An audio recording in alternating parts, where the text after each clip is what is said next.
dari ilmumu. Oh, kamu bisa belajar dari yang ku tahu. Belajar, bergerak, bermakna. Yeah. Semua murid, semua guru, semua murid, semua guru, semua murid, semua guru, semua murid, semua guru, semua murid, semua guru, semua murid, semua guru. Meski berbagai budaya, berbagai usia, Dan ingatlah bahwa kita insan yang merdeka. Belajar, bergerak, bermakna.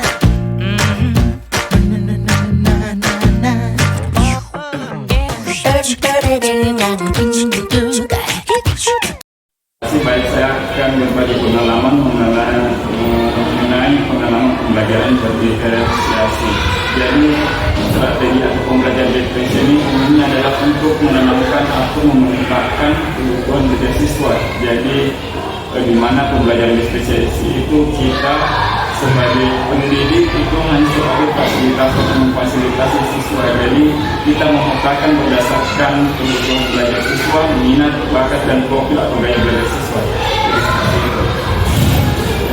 Dari pemetaan tersebut kita bisa tahu bakat apa saja yang dimiliki oleh para siswa atau peserta didik. Seperti itu. Kemudian pengalaman mengenai strategi. Jadi dalam strategi pembelajaran diferensiasi itu umumnya adalah yang bersifat kontekstual atau nyata. Jadi biasanya digunakan strateginya itu PBL atau BJBL, program basis training atau proyek basis training. Jadi umumnya adalah aksinya atau aktivitasnya nyata yang memang mereka rasakan langsung. Jadi seperti itu. Kemudian dalam strategi pembelajaran diferensiasi ini ada 3 yang komponennya di dalam diferensiasi, yaitu konten atau materi, kemudian proses dan produk. Sementara untuk kontennya itu adalah yang kita gunakan berdasarkan dari kebutuhan minat atau gaya belajar siswa. Apakah kalau siswanya misalkan suka membaca, maka diberikan bahan ajar atau materi ajar itu berupa buku atau menampilkan deskripsi suatu bacaan. Kemudian yang suka visual, maka kita akan menayangkan sebuah video atau gambar. Kemudian untuk kinestetik, maka mereka diberikan kesempatan untuk mencontohkan atau mendemonstrasikan hal apa saja yang pada saat pembelajaran kita berlangsung. Seperti itu. Kemudian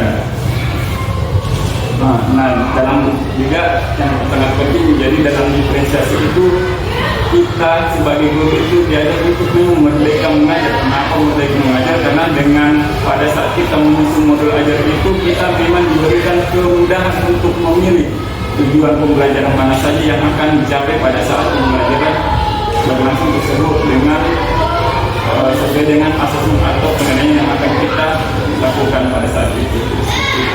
Kemudian untuk dalam konteks strategi dalam prosesnya itu kita lagi membedakannya. Jadi untuk siswa misalkan dalam proses pembelajarannya itu ketika siswa yang sudah memahami, yang sedang dan kurang memahami diberi kelakuan yang berbeda oleh guru. Misal sebagai contoh, misalkan ketika siswa yang lebih paham maka diberikan quality yang coach atau yang lebih tinggi dengan hanya memberikan LKPD saja. Tetapi yang untuk yang sebagian maka digunakan LKPD kemudian langkah-langkahnya. Tetapi untuk yang kurang paham ini kita berikan semua materi ajar atau bahan ajar kepada peserta didik yang kurang paham. Misalkan sebagai contoh, kita berikan LKPD dengan langkah-langkahnya, caranya, serta contohnya, dan juga harus didampingi oleh guru. Jadi seperti itu.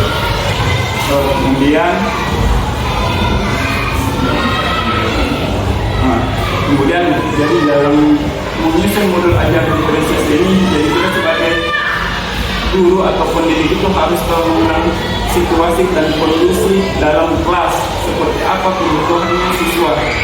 Jadi kita rancangkan, jadi kita yang memilih, makanya kita sebagai fasilitator, ya. Sedangkan siswa yang melaksanakan, sedangkan jadi kita yang fasilitasi ke makan itu anak-anak itu sebagai padi. Jadi padi itu kan semakin lama semakin kan artinya kita sebagai petaninya, kita yang menyiram kapan kita kasihkan informasi sirami, diberikan pupuk, maka pasti anak tersebut akan atau padi tersebut akan berkembang dengan baik, itu pun dengan peserta didik. Jadi kita memfasilitasi apa saja kebutuhan dari peserta didik seperti itu. Jadi intinya dalam pembelajaran diferensiasi itu adalah untuk memenuhi kebutuhan para peserta didik berdasarkan minat dan bakat dan gaya belajarnya. Jadi seperti itu. Sehingga dikatakan siswa memerdeka. Jadi seperti itu. Kemudian untuk saran atau mengenai pembelajaran diferensiasi ini mungkin agak sulit untuk melaksanakannya, terutama untuk guru kelas. Jadi misalkan kalau kita di guru kelas SD itu kan dalam satu hari pembelajaran itu 3-4 nah untuk menyusun guru itu mungkin agak kesulitan.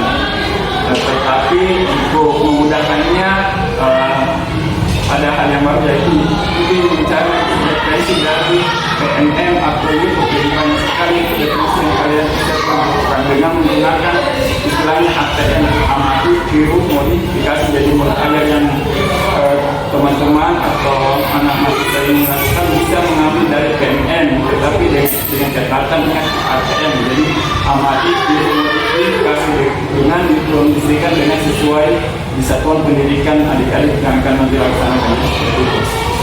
Biasanya tetap belajar, mencari ilmu dan berbagi, dan yang paling penting kolaborasi dan komunikasi.